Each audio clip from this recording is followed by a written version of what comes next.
জায়েজ। যদি কোনো ব্যক্তি বিনা কারণে বিনা উজুরে একটা রোজা যদি ছেড়ে দেয় তো তার জন্য কাফফারা হলো ওয়াজিব। শরীয়তের বিধানে কাফফারা বলতে ওই জিনিসকে বোঝানো হয় যে নবী আমার বলেন যে কোনো ব্যক্তি বিনা কারণে বিনা উজুরে যদি একটা রোজা যদি ছেড়ে দেয় তো তার জন্য কাফফারা হলো যে একটা গোলামকে কিনে আজাদ করে দিতে হবে। যেহেতু এখন বর্তমানে গোলাম কিনা বেচার সিস্টেম নাই, তো এরপরে নবী আমার বলেন তার জন্য দ্বিতীয় পথ হচ্ছে তাকে লাগাতার 60টা মুতাওয়াতিরের রোজা রাখতে হবে। 60টা রোজা রাখতে রাখতে 59টা রাখার পরে যদি বাদ দেয় তো আবার একটা থেকে রাখতে হবে। তৃতীয় যদি এটাও না পারে তো তৃতীয় রাস্তা হচ্ছে যে 60 জন মিসকিনকে 2 টাইম পেট পুরে খেতে দিতে হবে। এটা হচ্ছে রমজান মাসে বিনা কারণে একটা রোজা ছেড়ে দেওয়ার আপনার সাজা। তাহলে এখন যদি হিসাব করতে যাওয়া যায় যে আমাদের মধ্যে কত জনা যে বিনা কারণে বিনা উজুরে রোজা ছেড়ে দিয়েছে, তো যদি জরিমানা দিতে আরম্ভ করে তোমার জিন্দেগি পার হয়ে যাবে। সম্ভব হবে দেওয়া? পারবে না। মানে অনেক রোজাও ছেড়ে এসেছে বিনা কারণে বিনা উজুরে, কোনো কারণ নাই। যদি শারীরিক অবস্থা খারাপ থাকে বা কোনো প্রবলেম যদি থাকে তো সেটা শরিয়ত তখন তার দৃষ্টিকোণ থেকে দেখবে যে এটা কেমন, তার শারীরিক অবস্থা খারাপ। কিন্তু আমরা দেখি যে বিনা কারণে বিনা উজুরে রোজা ছেড়ে দেয়।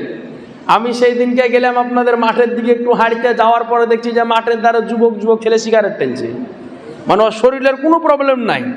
তা আমাকে দেখার পর আবার দেখছি সিগারেটটাকে লুকিয়ে খেল খেল করে হাসছে, তার মানে ওর শরীরের কোনো প্রবলেম নাই। ছেলেগুলা কিন্তু হিন্দুর বেটা নয়, কোনো বিধর্মিকের বেটাও নয়, ছেলেগুলা সবই হচ্ছে মুসলমানের ছেলে। তো যদি এবার ওকে যদি বলা যায় যে এই যে বিনা কারণে রোজা রাখেনি, তাহলে এখন ওকে জরিমানা হিসাবে এই যদি দিতে আরম্ভ করা হয় তো জিন্দেগি পার হয়ে যাবে, ও দিয়ে সম্পূর্ণ করতে পারবে না। এই জন্য আপনাকে চেষ্টা করতে হবে যে মাহে রমজানুল মোবারকের রোজাকে আমি রেখে কমপ্লিট করব। কারণ নবী আমার বলেন যে কোনো ব্যক্তি যদি একটা রোজা যদি বাদ দিয়ে দেয় তো ও কিয়ামত পর্যন্ত রোজা যদি রেখে চলে যায় তো মাহে রমজানের একটা রোজা রাখার ফজিলত আদায় করতে পারবে না। একটু জোরে বলেন না। সুতরাং আমাকে আপনাকে এই মাসটা এসেছে রোজা রাখার মাস। দেখুন, এবাদত হয় কয়েক রকমের, তার মধ্যে একটা হচ্ছে আর্থিক এবাদত, একটা হচ্ছে দৈহিক এবাদত। আর্থিক এবাদত যেমন জাকাত, যার আছে সে দিবে অর্থ, যার নাই সে দিবে না। হজ, যার অর্থ আছে সে করবে, যার নাই সে করবে না। কুরবানি, যার পয়সা আছে সে করবে, যার পয়সা নাই সে করবে না। এগুলা হলো আর্থিক এবাদত। আর্থিক এবাদত নির্ধারণ করে শুধুমাত্র যারা বড় লোক ধনী তাদের জন্যে, কিন্তু যেগুলা দৈহিক এবাদত যেমন নামাজ, রোজা, তসবিহ, তাহলিল, এগুলা কোনো ধনী বা গরিবকে চিহ্নিত করে নয়, বরং যেই ব্যক্তি মুসলমান ইমানদার তাকে সমস্ত এবাদত আদায় করতে হবে। আপনাদের নিকটে আরজ করব, এই যে মাহে রমজানুল মুবারক আমাদের নিকটে আল্লাহর তরফ থেকে এসেছে, এই মাসের যে ফজিলত, এই মাসের যে গুরুত্ব আমার রাসূল কায়নাত সাল্লাল্লাহু আলাইহি ওয়াসাল্লাম দিয়ে গিয়েছেন, এটা আমাকেও আপনাকে জানা ও মানা হচ্ছে একান্ত জরুরি। যদি কোনো ব্যক্তি, এই যে রোজার মাস চলতেছে, যদি কোনো ব্যক্তি এই রোজাকে হালকা মনে করে যে রাখিবে কি না রাখিবে কি, মানে কিছু মনে করছে না, যদি রোজা রাখাকে কোনো ব্যক্তি হালকা মনে করে যে রাখিবে কি না রেখে কি, এরকম যদি কোনো ব্যক্তি মনে যদি করে তো শরীয়তের ফতোয়া হলো সঙ্গে সঙ্গে ঈমান থেকে খারিজ হয়ে যাবে। বাড়িতে যদি বিবাহিত স্ত্রী থাকে তো অটো তালাক হয়ে যাবে। যদি কোনো ব্যক্তি হালকা মনে করে যে রাখিবে কি না রেখে কি, মানে ফরজ জিনিসকে হালকা মনে করা হচ্ছে কুফর। সুতরাং এইরকম কথা বলা যাবে না। আবার যদি এইরকম কেউ ধারণা করে, আমাদের মধ্যে অনেককে আমরা বলতে শুনি যে রোজার মাস যখন আসে তো নিজে তো রোজা রাখে না, তো ওকে যদি জিজ্ঞাসা করা হয় যে রোজা কেন নাও, তো বলে যে যার বাপের খাবার নাই সে রোজা থাকবে, আমার বাপের খাবার আছে আমার রোজা থেকে লাভ নাই। বলে কি বলে না অনেক এরকম কথা। এই রকম কথাও যদি কেউ বলে তাহলে এটা হবে খোলাসা কুফুর। আর কুফুর যদি কোনো ব্যক্তি করে তাহলে ও ইমান থেকে খারিজ। বাড়িওয়ালি যদি থাকে তোকে আবার ঘুরিয়ে বিবাহ পড়াইতে হবে, এটা হচ্ছে শরীয়তের ফতোয়া।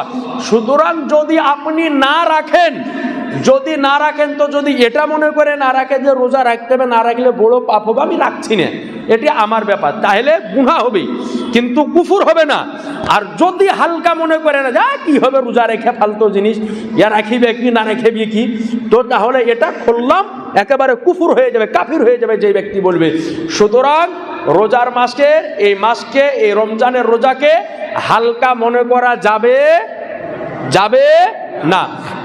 তো এই যে মাহে রমজানুল মুবারক, নবী আমার বলেন যে এই মাসে মানুষের প্রত্যেকটা মিনিট প্রত্যেকটা সেকেন্ড হলো ইবাদতের মধ্যে পার হয়, বলেন সুবহানাল্লাহ। প্রত্যেকটা মিনিট প্রত্যেকটা সেকেন্ড ইবাদতের মাধ্যম দিয়ে পার হয়। তো কেমন করে? নবী আমার বলেন যে মাহে রমজানুল মুবারক যখন আসে তো যেই ব্যক্তি রোজদার তো সারাটা দিন রোজা অবস্থায় থাকে। আর নবী আমার বলেন যে সারাটা দিন যখন রোজা অবস্থায় থাকে তো একজন রোজদার ব্যক্তির জন্যে আরে আসমানের ফারিস্তা তো ফারিস্তা, মানুষ তো মানুষ, নবী আমার বলেন এমনকি নদী নালার মাঠ পর্যন্ত তার জন্যে মাগফিরাতের দোয়া করতে থাকে। একটু আওয়াজ দিয়ে বলেন না। এরপরে নবী আমার বলেন যে যখন ইফতার করে তো ইফতার করা এটাও হলো একটা ইবাদত। তো ইবাদত যদি করে তো নেকি হয় না গুনাহ হয়? জোরে বলেন না, নেকি হয়। তাহলে ইফতার করলো এটাও নেকি, মাগরিবের নামাজ পড়লো এটাও হচ্ছে নেকি। মাগরিবের নামাজ পড়ার পরে অপেক্ষা করে তারাবির নামাজের, যে তারাবির নামাজটা আমি আদায় করব। তো নবী আমার বলেন এক ওয়াক্তের নামাজ পড়ে নিয়ে কোনো ব্যক্তি যদি আর এক ওয়াক্ত নামাজের অপেক্ষা করে তো মাঝখানে যে সময়টা সে ব্যয় করলো, যদি কোনো হারাম কাজে ব্যয় না করে, যদি হালাল কাজে ব্যয় করে, স্ত্রীর সাথে গল্প যদি করে, ছেলে মেয়ের সাথে খেলাধুলা যদি করে, হাটে ও বাজারে যদি যায়, নিজের মাঠে ময়দানে কাজা যদি যায়, তো আমার নবী বলে যতটুকু সময় ব্যয় করলো ওটা বেকার যাবে না, ওটাকে আল্লাহ পাক ইবাদতের মধ্যে গণ্য করে দেয়। তাহলে আপনি মাগরিবের নামাজ পড়ে তারাবির জন্য অপেক্ষা করেন, তো এই যে মাগরিবের নামাজ থেকে নিয়ে তারাবি পর্যন্ত আপনি যদি হালাল কাজের সাথে যুক্ত থাকেন তো এই সময়টাতে আল্লাহর ফারিস্তাগণ আপনার নামে নেকি লিখতে থাকবে। এরপরে তারাবির নামাজ পড়ে নিলেন, পড়ে নেওয়ার পরে বাড়িতে গেলেন, যাওয়ার পরে আমরা অপেক্ষা করি সাহারির জন্য, ঠিক কিনা, যে আমাকে আবার উঠতে হবে, আবার সাহারি খেতে হবে। তো নবী আমার বলেন যে সাহারি খাওয়া এটাও হলো সুন্নাত। জোরে সুবহানাল্লাহ বলেন। আপনাকে একটা মাসালা এই জায়গাতে বলে দিই, বিশেষ করে গ্রাম্য মানুষ এই সাহারির জায়গাতে অনেক ভুল করে ফেলে। কেমন? দেখা যায় যে মসজিদের মাইকে এলান হয়ে গিয়েছে যে সাহারির সময় শেষ, আর কিছু খাওয়া যাবে না। কিন্তু আমাদের মধ্যে কিছু প্রবীণ ব্যক্তির মধ্যে চালু আছে যে আজান না হওয়া পর্যন্ত খাবার খাওয়া যাবে, চালু আছে কি নাই? কিন্তু এ মাসালা হলো একদম ভুল। মসজিদে এলান হয়ে গেল যে সাহারির সময় শেষ, রোজার নিয়াত করুন, তার মানে আপনার জন্য আর কোনো কিছু খাওয়া বৈধ হবে না। আপনি যদি বলেন যে মাইকের আওয়াজ আমি শুনতে পাই না, ওটা আপনার ব্যাপার, ওটা শরীয়ত দেখবে না। শরীয়ত দেখবে নাকি? ওটা আপনাকে দেখবে না। যেটা সময় আছে সুবহে সাদিকের, অর্থাৎ সুবহা কাজিব শেষ আর সুবহা সাদিক শুরু, মানে ফজরের সময় শুরু। ফজরের সময় শুরু হয়ে গেল মানে সেহরির সময় শেষ। সেহরির সময় শেষ যখন হয়ে গেল, এরপরে যদি আপনি এক ঢোক পানিও যদি খান তো সারাটা দিন আপনার শুকিয়ে থাকা হবে। কথা বোঝা গেল? এটাই হচ্ছে শরিয়তের মশলা। এখন আপনি গ্রামের মানুষ যদি বলেন যে আমার কানে মাইকের আওয়াজ আসে না, এটা বাহানা নয়, এ বাহানা চলবে না, এটা আপনাকে গ্রাম থেকে ব্যবস্থা করতে হবে। এটার জন্য আমিও জবাবদিহি করবো না, নাকি বলছেন? এটা আমার দায়িত্ব না। আমার যেটা বলার দায়িত্ব বলে দিলাম যে সুবহা সাদিক শুরু, তার মানে সেহরির সময় শেষ। এবার আপনার দেখা গেল যে আপনি এমন সময়তে ঘুম থেকে উঠেছেন, দেখা গেল যে সুবহে সাদিক শুরু হয়ে গিয়েছে, মুয়াজ্জিন সাহেব আল্লাহু আকবার আরম্ভ করে দিয়েছে, আপনার সাহারি খাওয়া হয়নি। তো ওই মুহূর্তে নিয়ম হলো আপনাকে আর সাহারি খাওয়ার প্রয়োজন নাই, আপনি সঙ্গে সঙ্গে রোজার নিয়াত করে নেবেন, বিনা সাহারিতে আপনার রোজা আল্লাহর দরবারে কবুল হয়ে যাবে। জোরে বলেন না। তবে সময় যদি পাওয়া যায় তো একটু কোনো খাবার খেয়ে নিতে হবে। তাহলে মাসালা বুঝতে পারলেন, মায়েকে এলান হয়ে গেল যে সাহারির সময় শেষ, সুবহা সাদিক শুরু, তারপরে থেকে আর কিছু খাবার পানাহার করা যাবে না। আগে আপনাকে জানতে হবে যে রোজা কাকে বলা হয়। সুবহে সাদিক থেকে নিয়ে গুরুবে আফতাব পর্যন্ত, অর্থাৎ সূর্য অস্ত যাওয়া পর্যন্ত খাবার পানাহার এবং বিবির মিলন থেকে পরহেজ করার নাম হচ্ছে রোজা। কথা বুঝতে পারলেন? এটা হচ্ছে রোজার সংজ্ঞা। তাহলে এখন সুবহে সাদিক যদি শুরু হয়ে যায় আর আপনি যদি খাবার পানাহার যদি শুরু করে দেন তাহলে রোজা হবে না। এই জন্য আরজ করব যে খবরদার, আজান হচ্ছে কিনা এটা আপনি তাকায় না, সাহারির সঙ্গে আজানের কোনো সম্পর্ক নাই। আজানের সম্পর্ক হচ্ছে নামাজের সাথে, আজানের সম্পর্ক নামাজের সাথে, সাহারির সাথে আজানের কোনো সম্পর্ক নাই। মাসালা বুঝতে পেরেছেন সকলে? বোঝা গেল কি না? যদি কারো অসুবিধা হয় বুঝতে তো নামাজের পরে আবার পুনরায় আপনি জেনে নেবেন। তো এই যে সাহারি, এই সাহারি খাওয়া হচ্ছে আমার নবী মুস্তাফার সুন্নাত। তো নবী আমার বলেন যে যদি সময় যখন থাকবে তোমরা প্রয়োজন পড়লে সাহারিতে যদি না পারো তো কমপক্ষে 1 গ্লাস পানিও পান করো। এটা হচ্ছে আমার নবীর হুকুম যে সাহারিতে অনেক বরকত আছে, অনেক রহমত আছে, এটা চেষ্টা করতে হবে আমাকে আপনাকে খাওয়া। তো এইবার আপনি সাহারি খেলেন, এটাও হলো আল্লাহর ইবাদত। এই জন্যে নবী আমার বলেন যে মাহে রমজানুল মুবারক মাস যখন আসে তো ওই সময়তে মানুষের সকাল থেকে নিয়ে সন্ধ্যা, সন্ধ্যা থেকে নিয়ে সকাল, প্রত্যেকটা সেকেন্ড একজন রোজদার ব্যক্তির জন্য ইবাদতের মাধ্যম দিয়ে পার হয়। সুতরাং আমাকে আপনাকে চেষ্টা করতে হবে, এই মাসটি যেহেতু আমাদের নিকট থেকে বিদায় নেওয়ার মুখে, এই তো 11 হয়ে গেল, মানে আর কয়দিন দেখতে দেখতে পার না, কি বলছেন?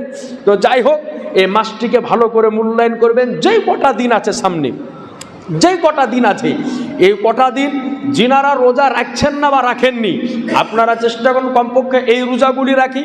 অনেকে হয়তো ধারণা করে যে তারাবি পড়তে পারছি না তাই রোজা রাখছি না। জি না, তারাবির সঙ্গে রোজার কোনো সম্পর্ক নাই। কথা বুঝতে পেরেছেন?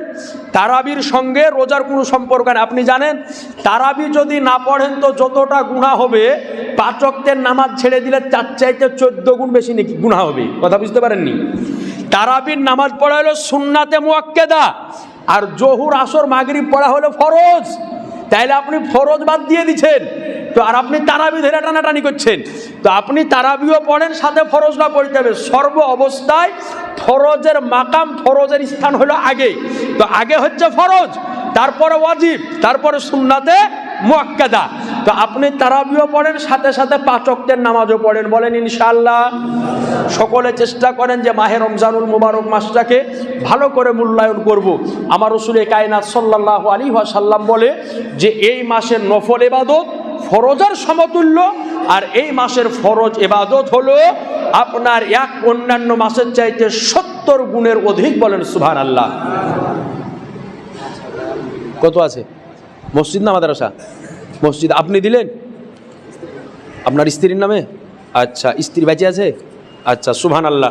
ওনার স্ত্রীর নামে দিলেন 5000 টাকা মসজিদে। আল্লাহ যেন কবুল করে। সকলে বলি আল্লাহুম্মা আমিন। আজ যারা মুহতারাম, তো যেটা আপনাকে বলতেছিলাম, যে মাহে রমজানুল মুবারক একটু বেশি বেশি করে আল্লাহর দরবারে ইবাদত করার জন্য। সুবহানাল্লাহ। 500 টাকা দিলে নাকি মসজিদে? সুবহানাল্লাহ। আরেকজন ব্যক্তি 500 দিয়েছে, আল্লাহ যেন কবুল করে। আলহামদুলিল্লাহ। আজি জানা মুহতারাম বিরাদারান ইসলাম, মসজিদ না মাদ্রাসা? মসজিদে 500, আল্লাহ যেন কবুল করে। তো আল্লাহ পাক বললেন ইয়া আইয়ুহাল্লাযীনা আমানু কুতিবা আলাইকুম সিয়ামু কামা কুতিবা আলাল্লাযীনা মিন ক্বাবলিকুম লাআল্লাকুম তাত্তাকুন। হে ঈমানদারগণ, তোমাদের উপরে রোজাকে ফরজ করা হলো যেমন তোমাদের পূর্ব দিগদের উপরে না ফরজ করা হয়েছিল, ওই রকমই ফরজ করা হলো যাতে তোমরা পরহেজগার এবং মুত্তাকিন হতে পারো। সুতরাং এই মাহে রমজানুল মোবারক মাস আসে মানুষকে পরহেজগার বানাতে, মুত্তাকিন বানাতে। আপনার নিকটে আরজ করব, আপনি রোজা কেন করবেন না? দেখুন, আজ আপনি কত আনন্দের সহিত ইফতার করতেছেন, কত ভালোভাবে ইফতার করতেছেন, বিভিন্ন রকমের ফল ফ্রুট খাবার দিয়ে ইফতার করতেছেন। যারা মোবাইল চালান, আপনারা ফিলিস্তিনের শিশুদের দিকে একবার লক্ষ্য করে দেখেন। আজ আমরা নজরে দেখতে পাই মোবাইলের মাধ্যমে যে তারা রোজা রাখার পরে ইফতার করতেছে ঘাসকে পানির সাথে ভিজিয়ে, তারপরে রোজা তারা বাদ দেয় না। দিনের পর দিন মায়ের কোল খালি হচ্ছে মসজিদ আকসার জন্যে, আজকে স্ত্রী বিবাহ হতেছে, সন্তানাদি এতিম হতেছে, তারপরেও তারা কোনো মুহূর্তে রোজাকে বাদ দেয় না। আর আপনি এত স্বাচ্ছন্দ্যের মধ্যে, এত সুখে থাকার পরও যদি রোজা বাদ দিয়ে দেন, তো আপনার আমার চাইতে পুরা কপালে মানুষ পৃথিবীতে আর কেউ আছে? আর কেউ থাকবে? সুতরাং আপনাদের নিকটে আরজ করব, এই মাহে রমজানুল মোবারক মাস আসে মানুষকে পরিবর্তন করার জন্যে, মানুষকে বদলানোর জন্যে, মানুষকে পরিবর্তনশীল হওয়ার জন্যে। সুতরাং আরজ করব, আল্লাহর দরবারে একবার তোবা করে নেন, দেখবেন যে দুনিয়া অনেক সুন্দর। আল্লাহ অনেক নিয়ামত রেখেছে পৃথিবীর মধ্যে, কিন্তু আল্লাহ নিয়ামতকে নেওয়া জানতে হবে। সুতরাং আপনাদের নিকটে আরজ করব, আল্লাহ পাক যেন আমাকেও আপনাকে সকলকে, যাতে মাহে রমজানুল মোবারকের মাধ্যম দিয়ে আমাকে আপনাকে আল্লাহ পরিবর্তন করে দেয়। সকলে বলি আল্লাহুম্মা আমিন। আর একটা কথা আপনাদেরকে বলে দিই, যেটা সাদকায়ে ফিতরা প্রতি বছর করা হয়, তো এই বছর আপনাদের গ্রাম থেকে ফাইসালা হয়েছে, মাথা পিছু ফিতরা করা হয়েছে 65 টাকা করে, একজন মানুষ পিছু 65 টাকা করে। আর তারাবি পড়ানো 50 টাকা করে, আর বাকি কিসের একটা 200 টাকা করে আপনারা উঠান, ওটা আপনারা হ্যাঁ ওটা বাড়ি পিছু 200 টাকা করে ওটা উঠান। এইভাবে আপনারা যারা সর্দার মোড়ল যিনারা আছেন